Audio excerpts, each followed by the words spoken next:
इसी कामना के साथ आइए बढ़ते हैं आज के इस दिव्य क्रमांक की ओर। आज का ये क्रमांक बहुत ही रहस्यमयी होने वाला है। आज हम एक ऐसे रहस्य से पर्दा उठाने जा रहे हैं जो आपके ही घर के आंगन में पल रहा है। एक ऐसा व्यक्ति जो आपका पड़ोसी बनकर आपके घर के चार कोनों में चार विनाश के बीज बो चुका है, और अब तक आप ये मानते रहे कि ये सब कुछ आपके दुर्भाग्य की वजह से हो रहा था। लेकिन नहीं, यह आपका दुर्भाग्य नहीं, एक चाल थी, बहुत ही सोची समझी चाल। इसीलिए अगर आप तक भी आज का एक क्रमांक पहुंचा है तो इस क्रमांक को पूरा अवश्य सुनिएगा, ताकि आप जान सकें कि आपके आंगन में पल रहा वो व्यक्ति भला कौन है और ऐसा क्यों कर रहा है। तो आइए बढ़ते हैं आज के इस दिव्य क्रमांक की ओर। जहां प्रेम बढ़ जाए वहां सबसे पहले किसी तीसरे की छाया होती है, कहना है महाराज जी का। आपके घर में जो रोज झगड़े होते हैं, पति पत्नी में कड़वाहट, बच्चों में उग्रता, सास बहू में कलह, क्या आपने कभी सोचा है कि ये अचानक क्यों बढ़ गए हैं? आपका पड़ोसी, हाँ वही जो कभी जरूरत के समय आपके दरवाजे पर खड़ा होता था, वही व्यक्ति आपके घर के लोगों को एक दूसरे से दूर करने की कुटिल चाल चल रहा है। वो कभी आपकी पत्नी के कान भरता है, कभी आपके बेटे को उकसाता है और आपके माता पिता को यह विश्वास दिलाता है कि आप पूरी तरह से बदल चुके हैं, अब आप वो पुत्र नहीं रहे जो आप पहले थे। भला ऐसा वो क्यों कर रहा है? इसके पीछे उसकी कौन सी साजिश छुपी हुई है? आइए जानते हैं ये सब कुछ क्यों हो रहा है। महाराज जी कहते हैं, जहां वाणी से जहर घुल जाए वहां अग्नि जलने में समय नहीं लगाती। वाणी से फैलाया गया जहर आपके घर की शांति को निगल रहा है। आइए जानते हैं कैसे उसने ये सब कुछ किया है। देखिए, सबसे पहला है आर्थिक पतन का बीज, व्यापार या नौकरी में बाधा का आना। आपका व्यापार यदि नहीं चल रहा है, आपकी पदोन्नति रुक गई है, आपके हाथ से सारे अवसर निकलते जा रहे हैं और आप बस देखते रह जाते हैं, तो महाराज जी कहते हैं संसार में ऊर्जा के प्रवाह को कुछ लोग सिर्फ नजर से बिगाड़ सकते हैं। वो पड़ोसी आपके काम को नजर लगा चुका है। हर उस दिन जब भी आप सुबह हंसते हुए घर से निकलते हैं, वो अपनी खिड़की से आपको देखता है, मन में जलन, आंखों में विष भरकर। आप सोचते हैं कि ये सब कुछ संयोग है, पर बाबा के अनुसार जब कर्म साधु हो और फल विषैले मिले, तब कोई अदृश्य शत्रु सक्रिय हो जाता है। उसने आपके ही हाथों आपकी हार लिखवा दी है, अपनी ईर्ष्या के बल पर। मानसिक विषाद और आत्म हताशा का ये जाल धीरे धीरे बढ़ता जा रहा है। आपका मन अब थका थका रहता है, हर बात पर गुस्सा, हर क्षण निराशा, रात में नींद नहीं आती और दिन में लक्ष्य नहीं सूझता। ये तीसरा काम है जो उसने करवाया है। मन को विचलित किया है, आत्मबल को तोड़ दिया है। मन ही माया का खेल है। बाबा कहते हैं, जो इसे समझ पाया वही पार हुआ है। आपके मन पर उसकी नकारात्मक ऊर्जा हावी हो गई है। वो जानता है कि एक इंसान को तोड़ना है तो उसका आत्मबल गिराओ। वो आपके घर के कोनों में, दरवाजे की देहरी पर, तिजोरी के पास ऐसे मंत्र बुदबुदाता है जो आपके चित्त को भ्रमित करते हैं।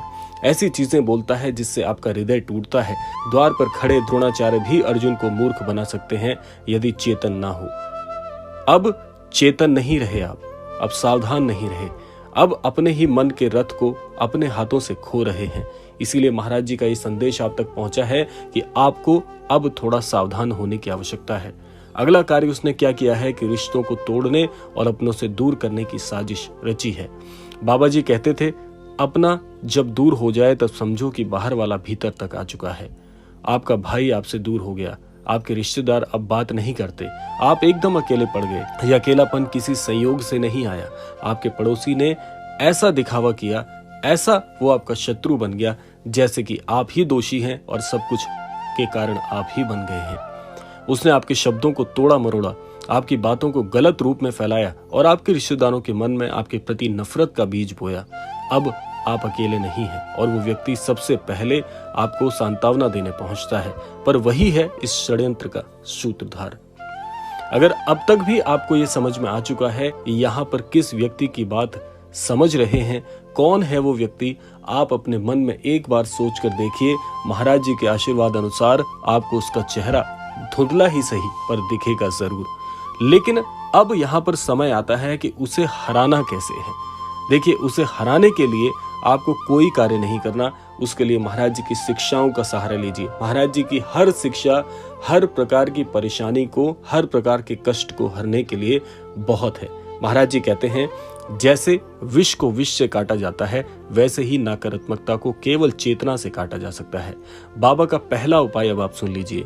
महाराज जी कहते हैं, यदि आपके घर पर अभी तक किसी प्रकार की सकारात्मक ऊर्जा का प्रवेश बहुत दिनों से नहीं हुआ है, तो आपको एक काम करना चाहिए कि तुलसी का पौधा अपने मुख्य द्वार पर रोपण करें। रोज प्रातः पूजा पाठ करने के बाद उसे जल दें और राम राम का जाप करते हुए उसे सींचें और उसके सामने एक दीपक जरूर प्रज्वलित करें। ये छोटा सा उपाय आपके घर में सारी नकारात्मकता को आपके घर के द्वार पर ही रोक देगा। दूसरा उपाय बड़े ध्यान से सुनिएगा। महाराज जी की फोटो अपने घर के मध्य भाग में लगाएं। हर शनिवार और मंगलवार को दीप प्रज्वलित जरूर करें। रोजाना यदि संभव हो सके तो ये काम जरूर कर लीजिएगा। बहुत ही दिव्य उपाय है।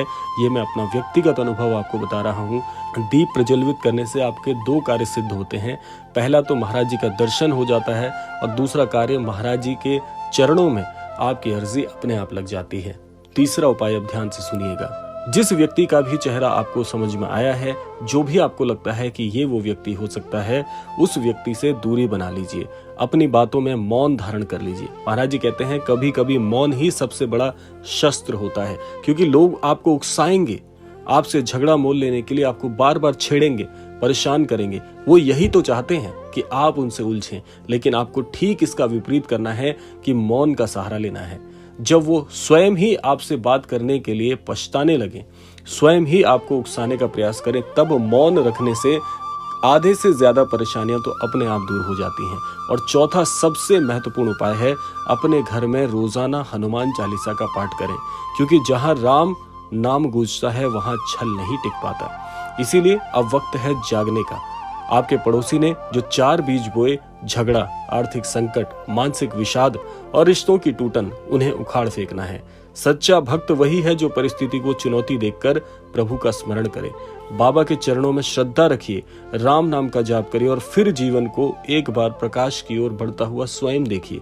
देखिए, ये वही चाहते हैं कि आपसे आपकी शांति छीन लें, लेकिन आप एक संत की भांति मन को बहुत ही शून्य अवस्था में रखिए और अपने मन से महाराज जी को पुकारिए। आप देखेंगे आपकी हर परेशानी का उपाय महाराज जी के पास है।